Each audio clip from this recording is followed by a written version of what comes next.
안녕하세요.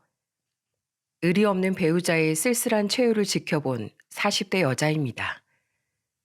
저는 저희 시아버지를 따라 이곳의 채널을 가끔 들어요. 시아버지께서 이 채널의 애청자시거든요. 그런데 들어보면 돈 때문에 일어난 가족 간의 사건이 사연 주제로 많이 올라오더라고요. 시아버지는 그런 사연을 들으실 때마다 스게 웃곤 하시죠. 그럼 전 시아버지의 손을 잡으며 괜히 이런 말을 하곤 합니다. 사람 사는 이야기는 어디든 다 똑같나 봐요, 아버님.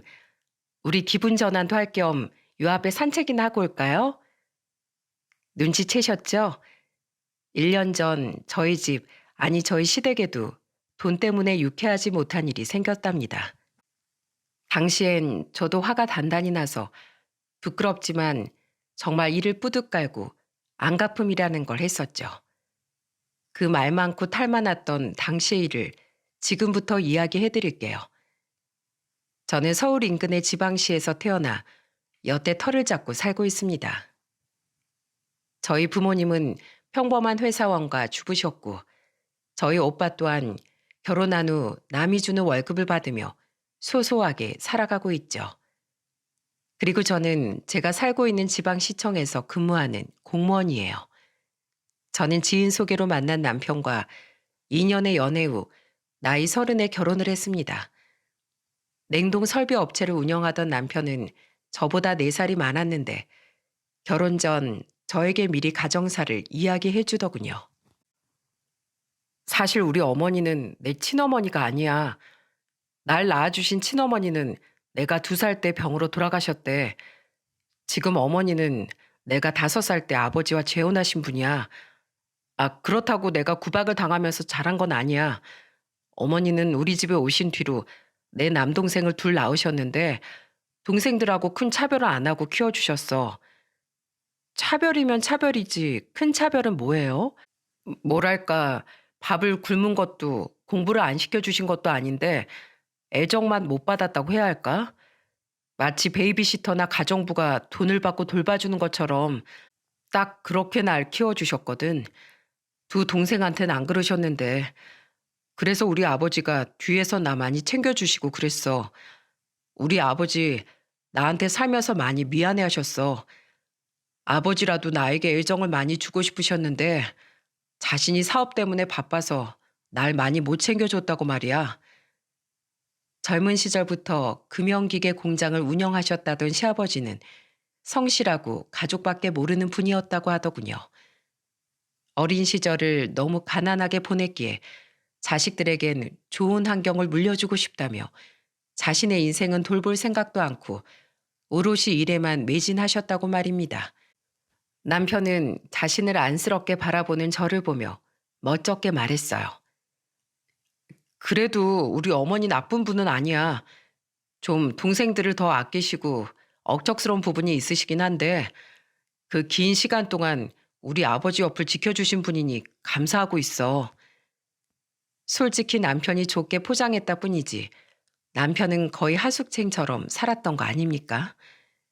시아버지께선 바깥일을 하느라 남편을 잘 챙겨주지 못하셨을 텐데 엄마의 사랑이 자라나는 아이에게 얼마나 중요한진 여러분도 잘 아시잖아요.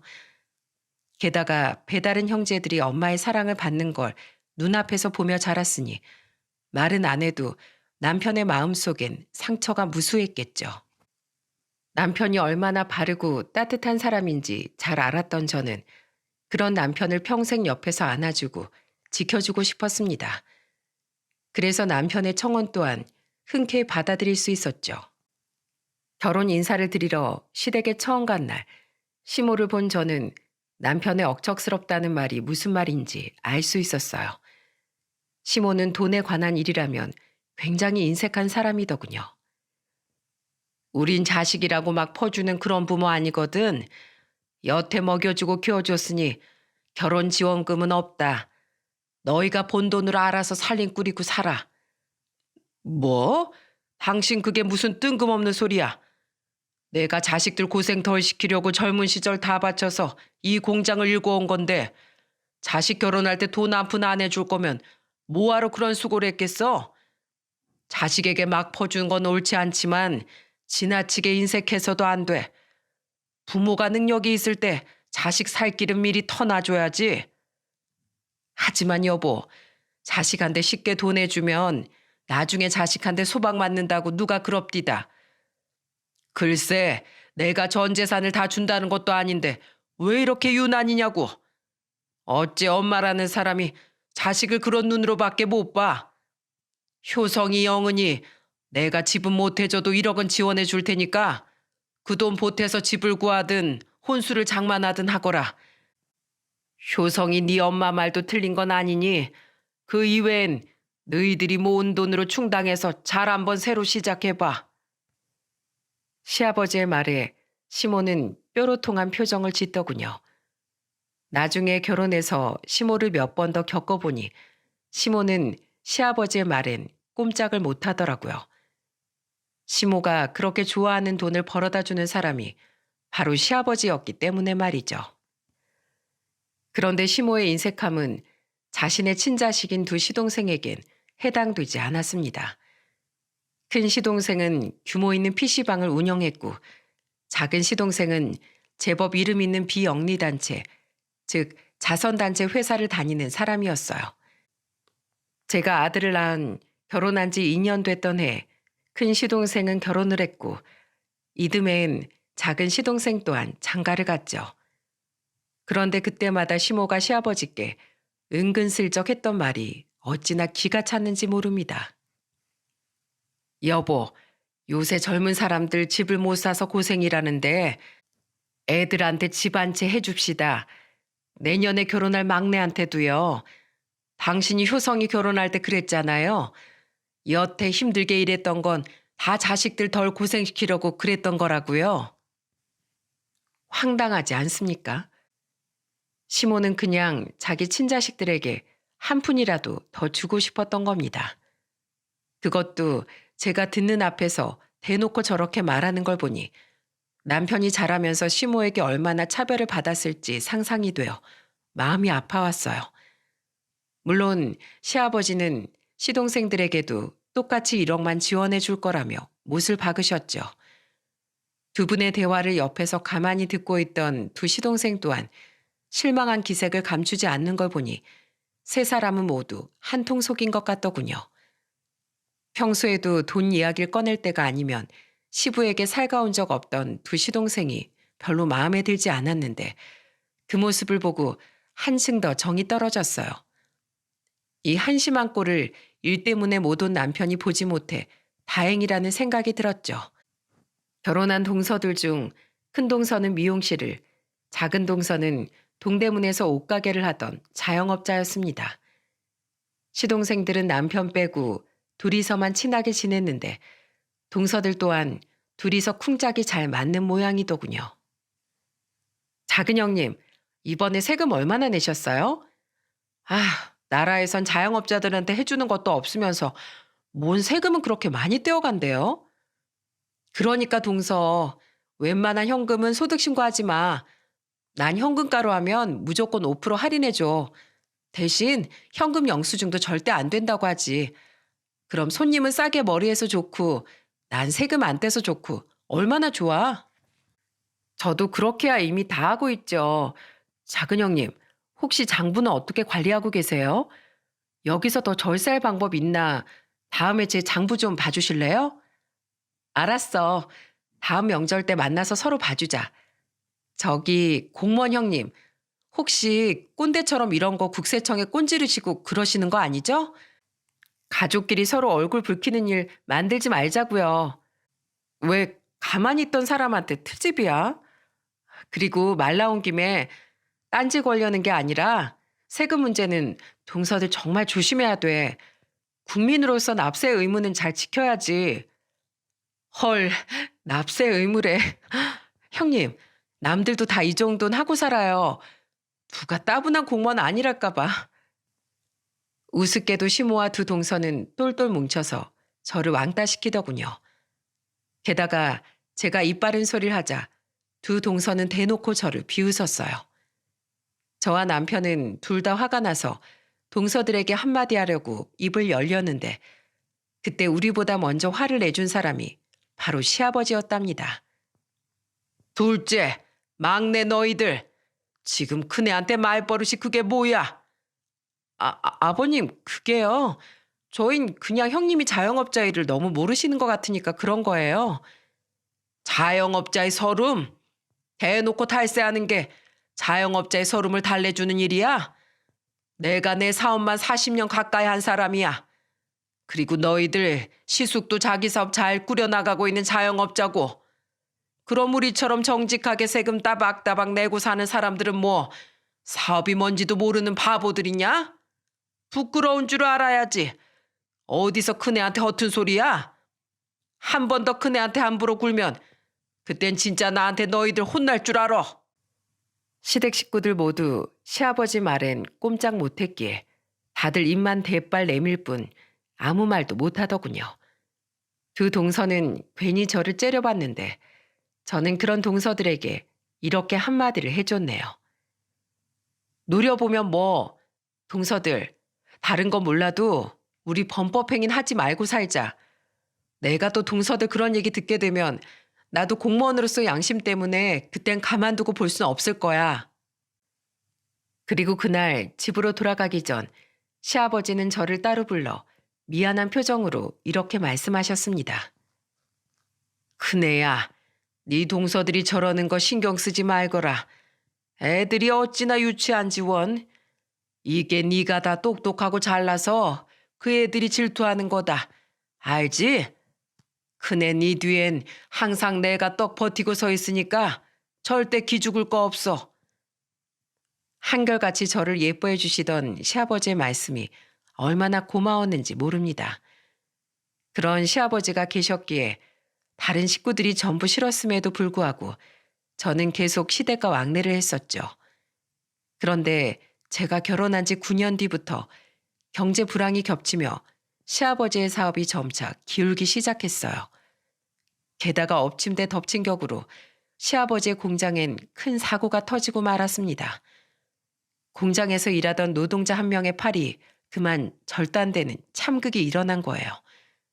그 일로 많은 직원들이 시아버지의 공장을 떠났고 시아버지의 사업은 계속해서 무너져 갔어요. 게다가 그 사고가 생긴 뒤 1년 뒤 과로와 큰 스트레스가 겹친 시아버지는 그만 쓰러지시고야 말았습니다. 한번 망가진 시아버지의 건강은 빠르게 악화되어 갔고 시아버지는 결국 오랜 병상 생활 끝에 큰 빚만 남기고 공장을 닫으셔야 했어요. 그동안 어떻게든 부도를 막으려 받은 수많은 대출금을 갚으려고 시아버지는 대부분의 재산을 잃고 말았죠. 결국 시부모님은 살던 집까지 내놓고 빌라 전세로 옮기셔야 했는데 그 와중에도 끝까지 시모는 자신이 따로 모아뒀던 돈을 내놓지 않더군요. 내가 이 돈을 왜 당신하고 같이 써요? 내가 그동안 얼마나 악착같이 모은 돈인데 혼자 사업 말아먹은 건 당신이니까 책임도 당신 혼자 지슈. 그 돈 달라고도 안 했어. 그냥 얼마나 모아뒀나 물어본 거지. 근데 당신 말 한 번 참 서운하게 하는구먼. 그거 전부 내가 벌어온 돈으로 모은 돈 아니야? 돈 잘 벌어올 땐 좋다고 받아가더니 내가 망하니까 나 혼자 책임지라고? 내가 당신 사업 망하라고 고사라도 지냈어요? 아이고, 내가 다 늙어서 서방 잘못 만나 집도 절도 없이 고생만 하게 생겼네. 내 팔자야. 시모는 분명 따로 모아놓은 돈이 있었음에도 일절 시아버지와 공유하지 않더군요. 당시 저는 몸이 많이 안 좋아지신 시아버지가 걱정돼 자주 시댁에 찾아갔었는데 갈 때마다 시모는 시아버지를 구박하지 못해 안달이더라고요. 어머님, 제가 돼지고기 좀 사왔는데 이걸로 김치찌개 끓이려고요. 두 분 다 아직 저녁 안 드셨죠? 난 밖에서 먹고 왔다. 돼지고기는 냉장고에 두고 가. 내가 나중에 구워서 술안주로나 해먹게. 당신 집안 이렇게 말아먹고도 배가 고파요? 그럼 물에 밥이나 말아 드시구려. 반찬 아까우니까 김치도 먹지 말아요. 어머니, 아버지 몸도 안 좋으신데 밥도 잘 안 챙겨주시면 어떡해요. 그리고 아버지 그동안 가족 위해서 할 만큼 하셨잖아요. 그럼 수고했다고 말씀해 주지 못할 망정 왜 이렇게 아버지 못 잡아먹어서 안달이세요? 아버지 사업이 잘 될 땐 아버지 말에 아무 말씀 못 하시더니 아버지가 돈 못 번다고 이제 와서 이렇게 찬밥 취급하시는 건 아니지 않나요? 넌 끝까지 네 애비 편이다 이거지? 그리고 돈 잘 벌어올 때나 하늘 같은 서방이지. 돈도 못 버는 양반이 무슨 서방 대접을 받기로 원해. 내가 안 버리고 데리고 살아주는 것만으로도 감지덕지해야지. 그렇게 위풍당당하셨던 시아버지는 시모의 구박에 점점 위축되어 가셨습니다.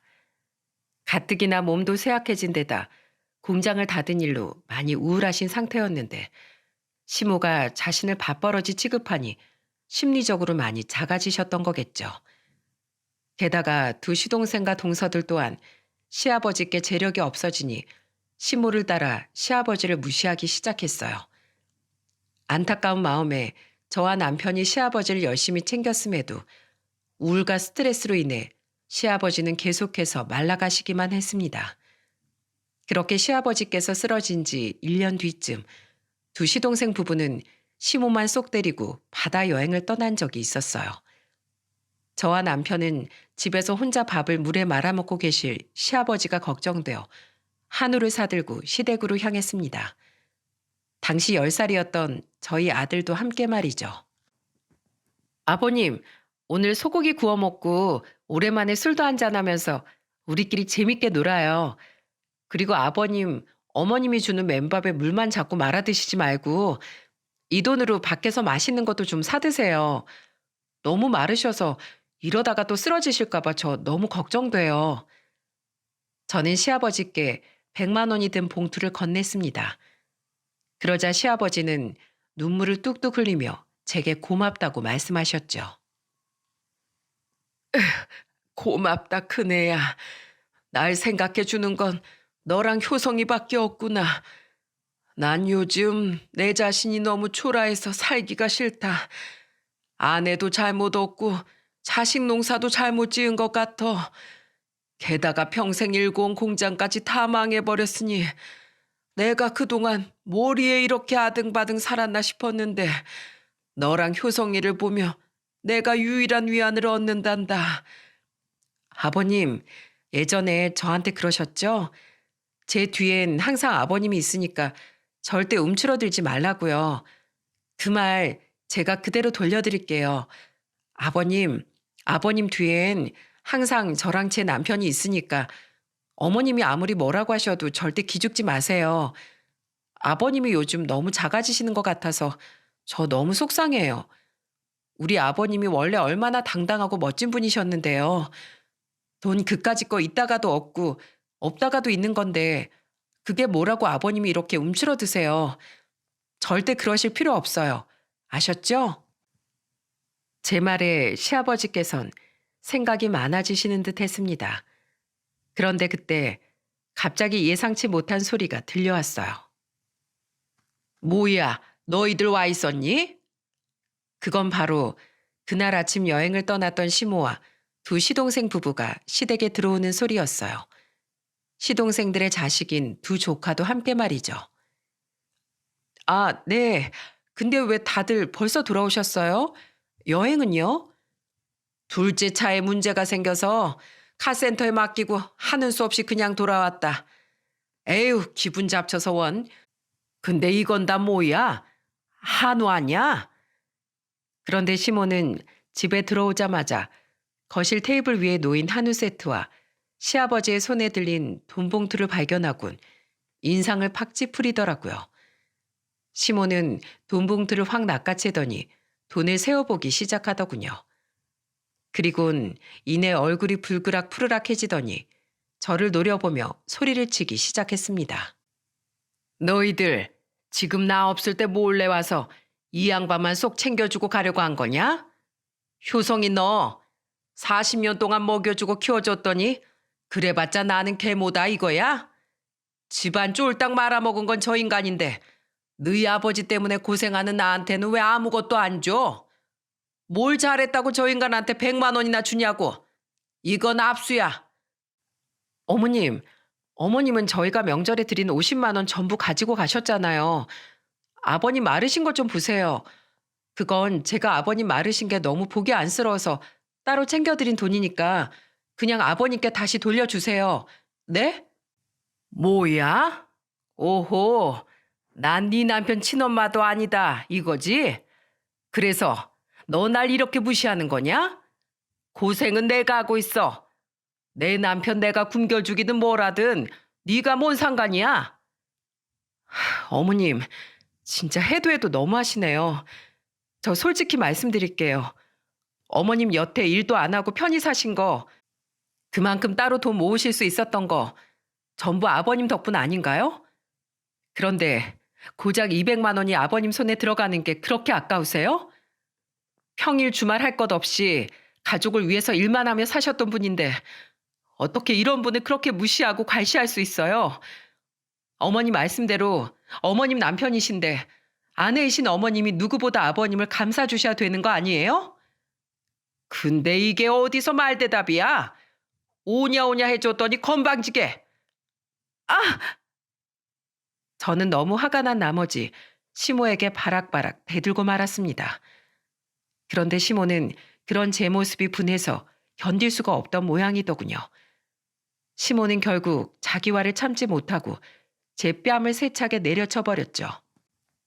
여보, 큰애야. 그 모습을 본 남편과 시아버지는 놀라서 제게 달려왔습니다. 뺨을 맞아본 건 난생 처음이었던 전 어안이 벙벙해서 잠시 뺨을 감싸고 멍하니 서 있었죠. 그런데 그 와중에 두 동서는 그런 저를 보며 비웃고 있지 않겠어요? 큰형님 끝까지 자기가 무슨 선비인 것 마냥 어머님한테 잘난 척하더니 아주 꼴 좋네요. 아유, 뺨 맞은 거 보니까 내 속이 다 시원하네. 여행 취소돼서 짜증났는데 이런 구경거리가 있을 줄이야. 진짜 꿀잼이다. 이참에 어머님이 형님 코를 팍 눌려버려서 형님이 2번 다시 못 가불었으면 좋겠어. 그리고 그동안 아버님이 돈 좀 있으시다고 얼마나 큰 소리 치셨어? 형님하고 아주버니만 없으면 아버님도 자식들한테 따돌림 당하면서 지난 날을 반성 좀 하시겠지. 두 동서의 조롱에 정신이 번쩍 돌아왔습니다. 그때 확실히 깨달았어요. 시모와 동서들은 더 이상 저와 남편 그리고 시아버지의 가족이 아니라는 사실을요. 어머님, 저 때리셨어요? 하, 얘 눈깔 봐라. 그래, 쳤다.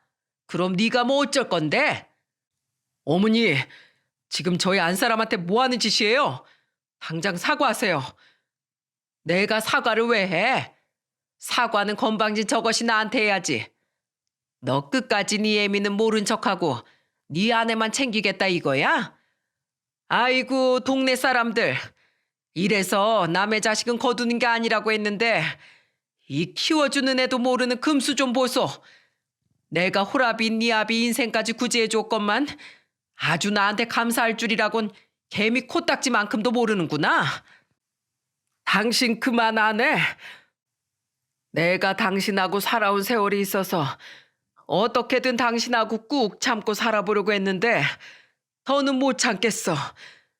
당신이 대체 큰애를 언제 제대로 된 자식 취급해줬어? 그저 둘째랑 막내만 품 안에 끼고 큰애 입엔 고기 한 점 더 들어갈까봐 그렇게 눈치를 줬으면서. 그래도 내가 애한테 엄마는 있는 게 낫겠다 싶어서 나랑 또 애까지 둘이나 낳은 여편네니까 그래서 여태 참아준 거야. 매일 뒤에서 효성이한테 미안해하면서. 그리고 뭐? 호랩이 날 구제해줘? 누가? 당신이? 당신을 구제해준 건 바로 나야. 당신 내가 벌어온 돈으로 당신 친정 다 먹여 살렸지?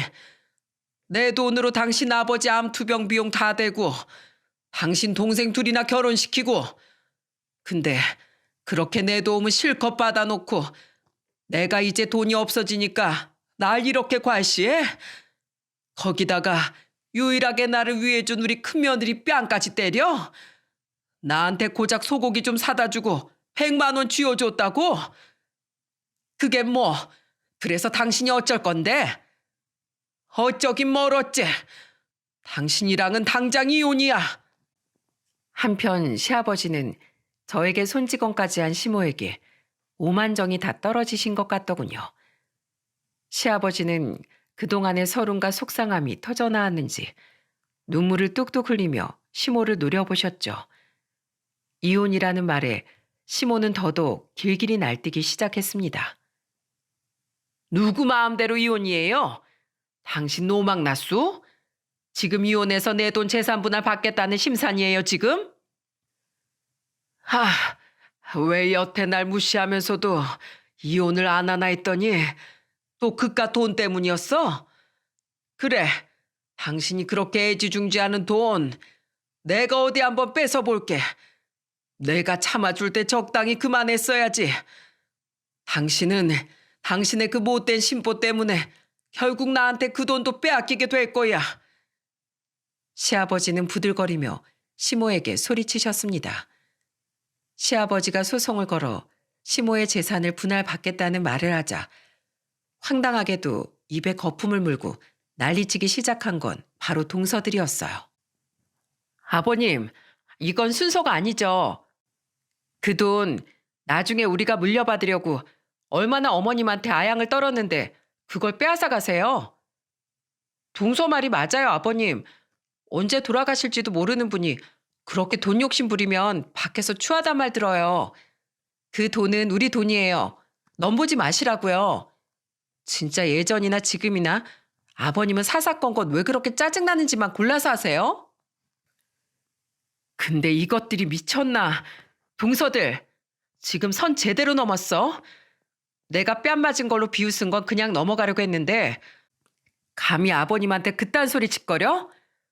내가 진짜 두고두고 후회하게 만들어줘? 아, 예. 제발 후회하게 만들어주세요. 형님이 뭐 어쩔 건데요? 진짜 예전부터 잘난 척하는 거 꼴보기 싫어 죽겠어. 여보, 그만해, 그만.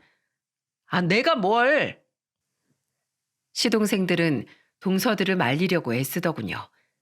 하지만 이미 때는 늦어 있었습니다. 이미 저도 그리고 동서들의 언행을 본 남편도 머리끝까지 화가 났었거든요. 남편의 시동생들을 싸늘히 노려보며 폭탄 발언을 했죠. 내가 봐주려고 했는데 더는 안 되겠다. 희성이 희국이 너희 둘 2년 전 나한테 각각 빌려간 8천만 원 당장 갚어. 그때 분명 차용증에 2년 안에 갚겠다고 썼지? 솔직히 나 사업하는 사람이라 확실히 하려고 차용증 받긴 했지만 그래도 내 형제들이니까 너희들이 갚을 때까지 천천히 기다려주려고 했어. 근데 너희들이 그동안 아버지 무시했던 것들 그리고 도가 넘은 재수씨들 행동 보니까 내가 도저히 괘씸해서 못 봐주겠다. 법정 이자까지 다 쳐서 당장 안 갚으면 나 법대로 할 거야. 알았어? 8천만 원이요? 여보, 아주버님 말씀이 다 무슨 소리야? 동서들은 황당하다는 표정으로 시동생들을 쳐다봤습니다. 저는 우물쭈물하는 시동생들을 대신해 비웃음을 흘리며 두 동서에게 숨겨져 있던 사실을 말해주었죠. 서방님들 그렇게 내 남편 따돌릴 땐 언제고 아버님 쓰러지셨을 때 우리 남편한테 와서 돈 좀 빌려달라고 손이 발이 되도록 빌었어.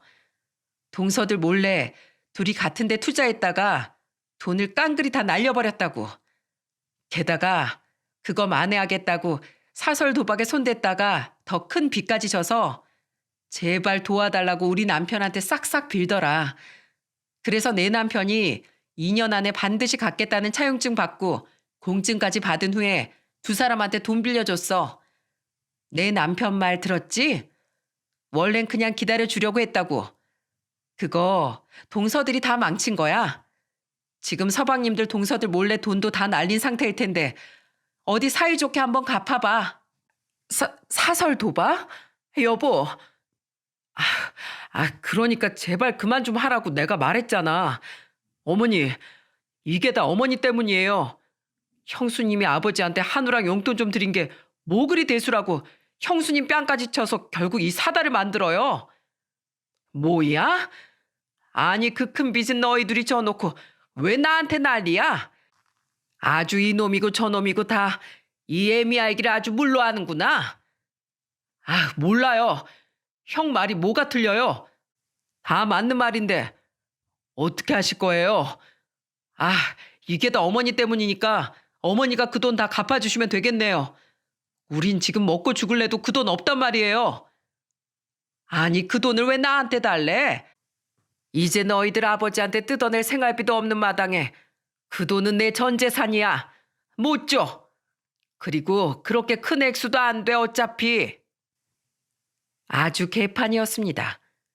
동서들은 이게 어떻게 된 일이냐며 시동생에게 화를 내고 시동생들은 이게 다 시모 탓이라며 시모에게 돈을 내놓으라고 닥달하고 시모는 그렇게 자기 친자식들을 싸고 돌더니 유일하게 남은 재산이 아까웠는지 끝까지 돈을 못 내놓겠다며 악다구니를 쓰더군요. 게다가 어린 조카들은 어른들의 모습을 보며 엉엉 울고 있었고 저희 아들은 제 남편 뒤에 숨어서 잔뜩 겁에 질려 있었죠.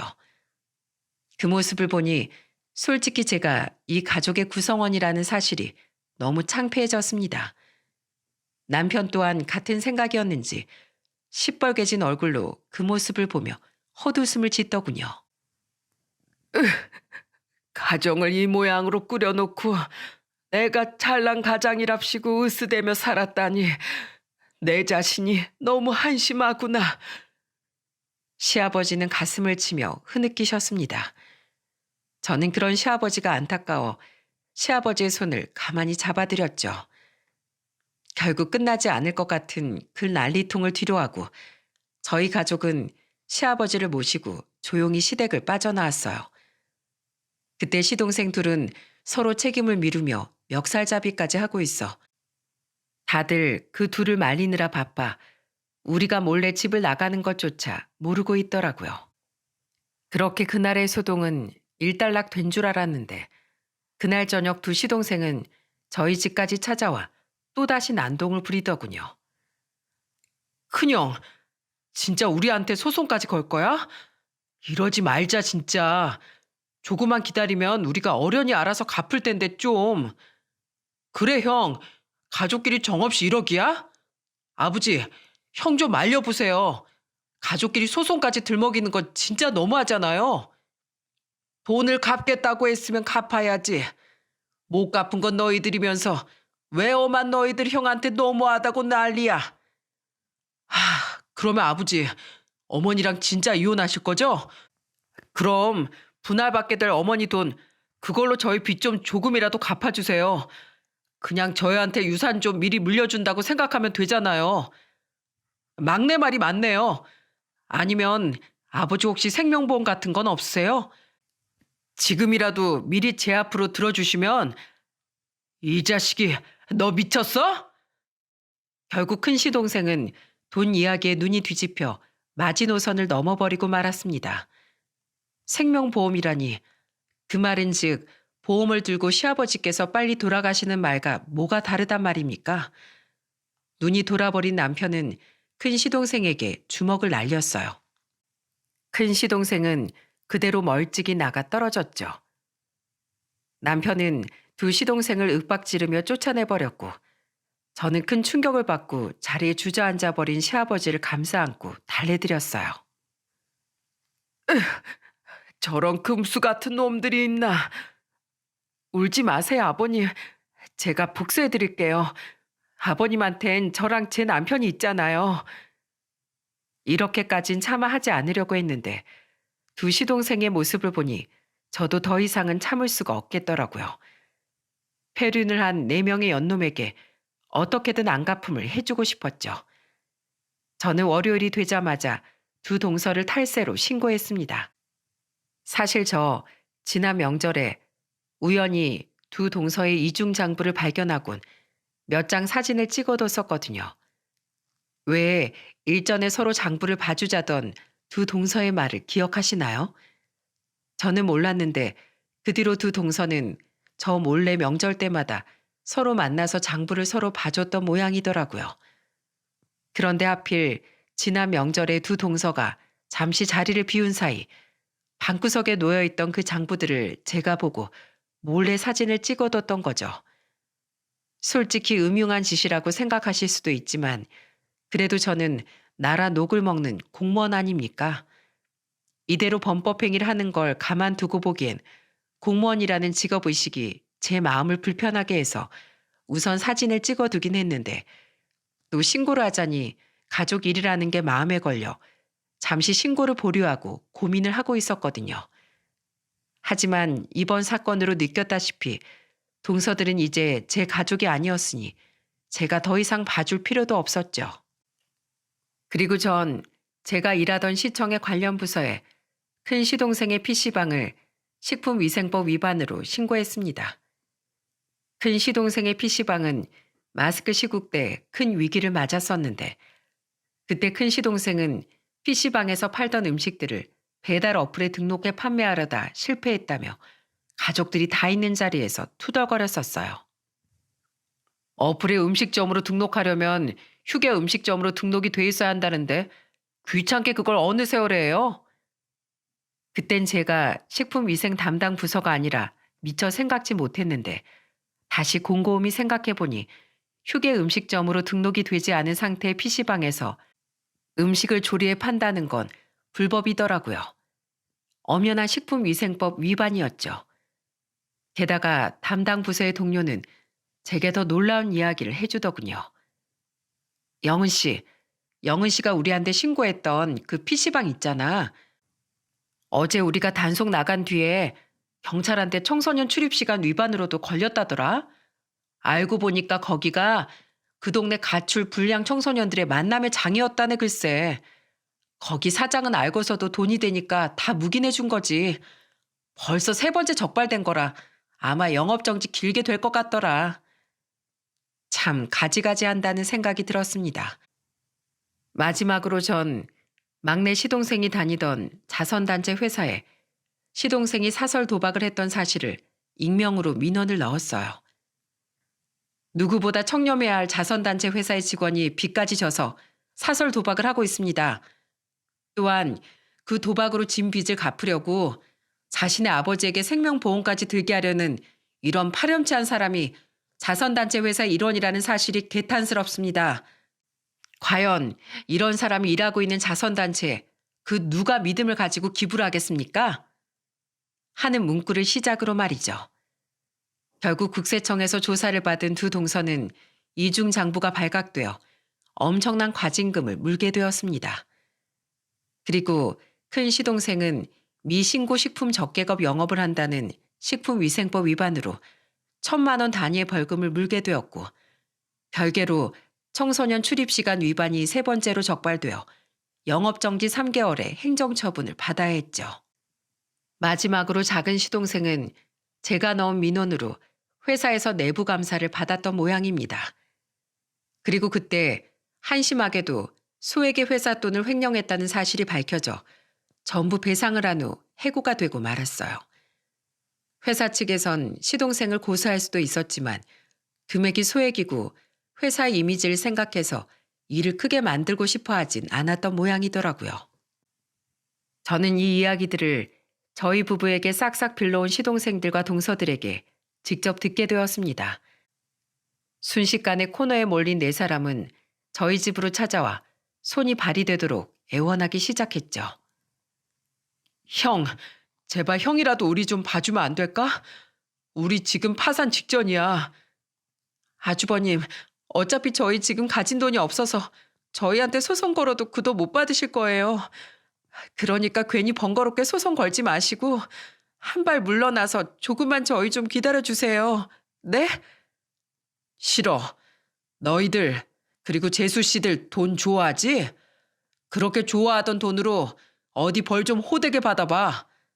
그리고 큰 재수 씨, 제가 그 돈을 못 받을 거라고요? 아니요.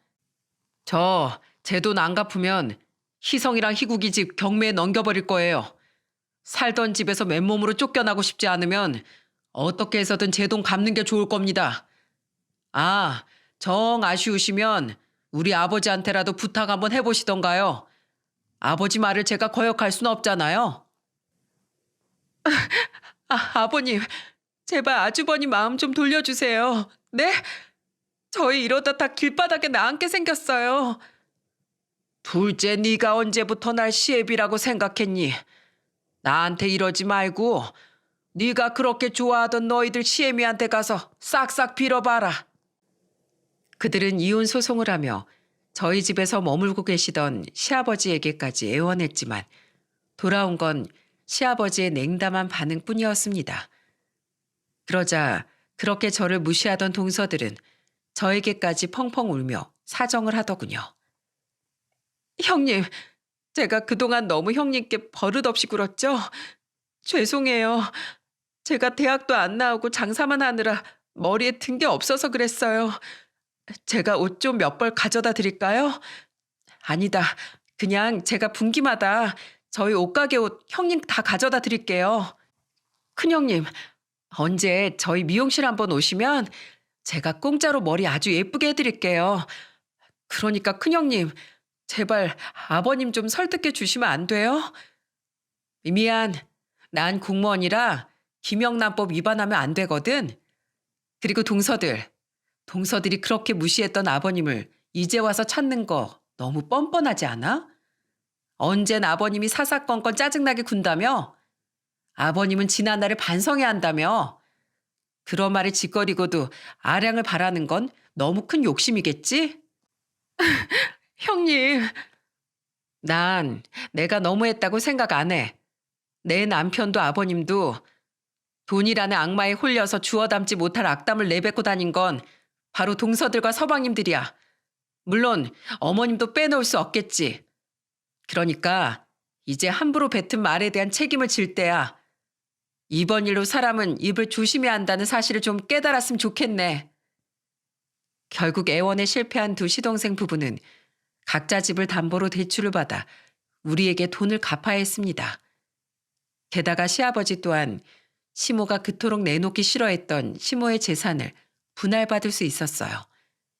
시모가 건강이 악화됐던 시아버지를 푸대접했던 증거가 명확해 상담받은 변호사에게도 소송에서 붙어봤자 승산이 크지 않다는 이야기를 들은 시모가 울며 겨자 먹기로 협의 이혼에 동의를 했거든요.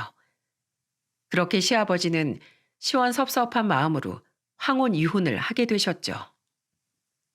저희가 아예 시아버지를 모시게 되며 두 분이 함께 살던 전셋집엔 시모가 혼자 남게 되었는데 얼마 전 전세 계약이 만료되며 시모는 훨씬 작은 집으로 이사를 갔다더군요.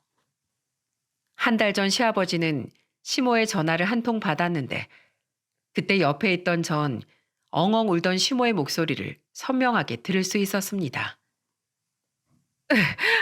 여보, 잘 살고 있어? 나 없으니까 쓸쓸하지 않아요? 난 집주인이 재계약하려면 지금 전세금에서 2천만 원이나 올리는 것도 모자라서 월세를 다달이 50만 원이나 달라고 해서 한운 수 없이 더 작은 집으로 이사를 했어요. 그때 희성이랑 희국이한테 같이 좀 살자고 말했더니 저 때문에 자기들 인생이 전부 망가졌다면서 어림없는 소리 하지도 말랍디다. 그 애들 명절에도 나한테 코빼기도 안 비쳤어요.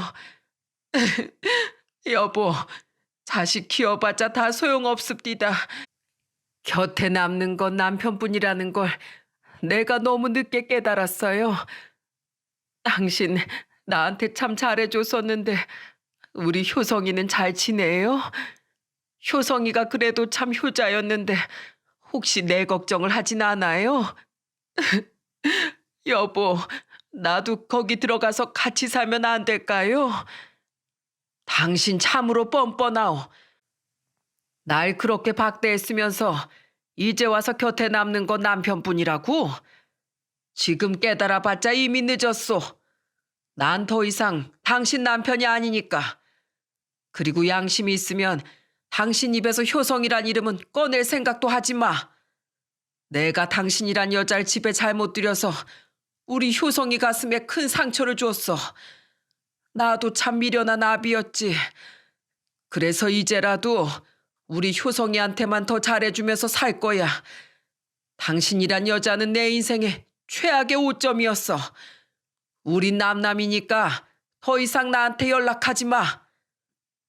단호한 목소리로 전화를 끊은 시아버지는 깊은 한숨을 쉬시더군요.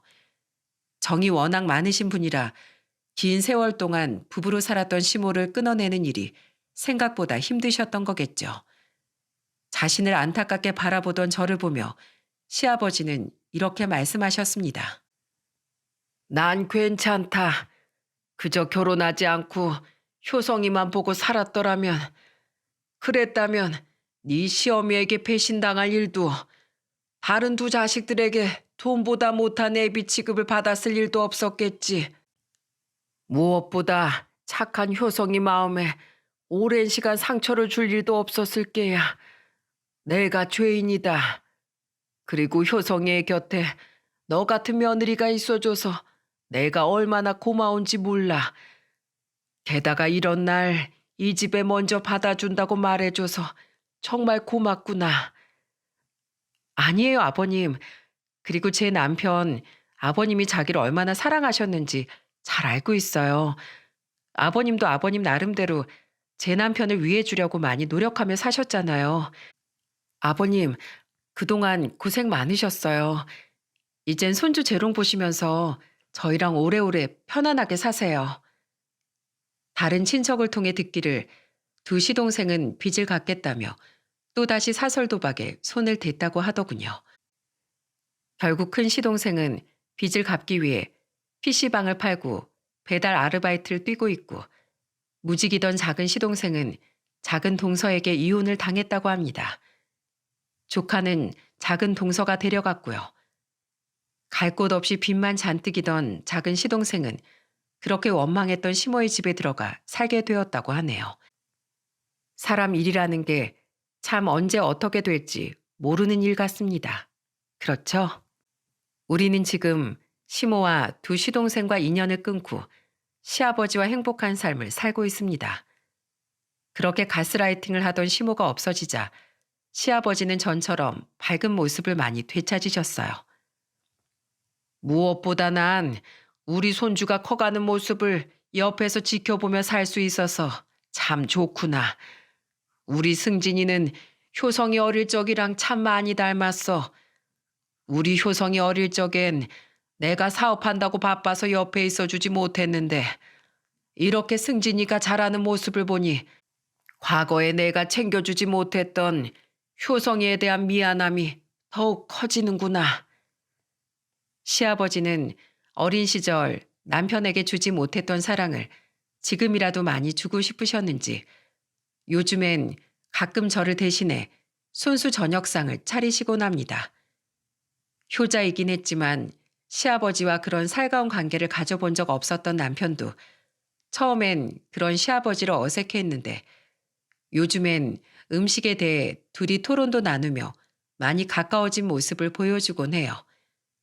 저야 뭐 남편 덕분에 시아버지 밥상도 얻어먹어보고, 무엇보다 전보다 더 행복해 보이는 남편의 모습을 볼 수 있게 됐으니 마냥 좋기만 하죠. 저는 앞으로 가슴에 상처가 많은 두 남자에게 든든한 버팀목이 되어 힘차게 살아가려고 합니다. 또한 저희 아들에게 돈보다 더 가치 있는 아주 많은 것들에 대해 알려줄 수 있는 좋은 엄마가 되려고 노력할 거예요. 그리고 얼마 전 시아버지께서 제게 이런 말씀을 하시더군요. 어머마, 그 유튜브 채널에 내 사연도 한번 보내보거라. 네? 괜찮으시겠어, 아버님? 안 괜찮을 건 또 뭐야? 그때 일 알 사람은 다 알아서 집안 망신은 이미 실컷 당했다. 나도 그곳에서 나랑 비슷한 사람들 사연을 들으며, 아, 내 인생에만 이렇게 무정한 일이 생긴 게 아니었구나 하고 많이 위로받았잖니. 그러니까 내 얘기도 다른 사람들한테 들려주고 싶다.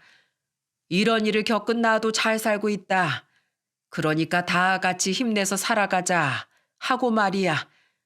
근데 내가 괜히 바쁜 어멈 네 시간을 뺏는 건 아니지? 뺏긴요. 그럼 오랜만에 장문 실력 한번 발휘해 볼까요, 어디? 바로 저희 시아버지의 말씀이 제가 이 사연을 보내게 된 이유랍니다. 저도 그렇게 글솜씨가 뛰어난 편이 아니라 제가 당시의 이야기를 잘 전달했는지 모르겠네요. 그래도 부디 저희 시아버지의 좋은 뜻만은 많은 분들께 잘 전달이 되었으면 좋겠습니다. 여러분, 사리사욕에 젖어 진정 값진 것이 무엇인지 잊게 된다면 뒤늦게 깨달은 순간 손에 쥐고 있는 것은 아무것도 없게 되는 법이라고 저는 생각합니다. 뒤늦게 땅을 치고 후회하던 제 시댁 식구들만 봐도 알 수 있죠. 그러니 부디 많은 사람들이 이 사실을 잊지 않고 후회 없는 삶을 살아가셨으면 좋겠습니다. 여러분 모두의 행복한 삶을 응원할게요. 감사합니다.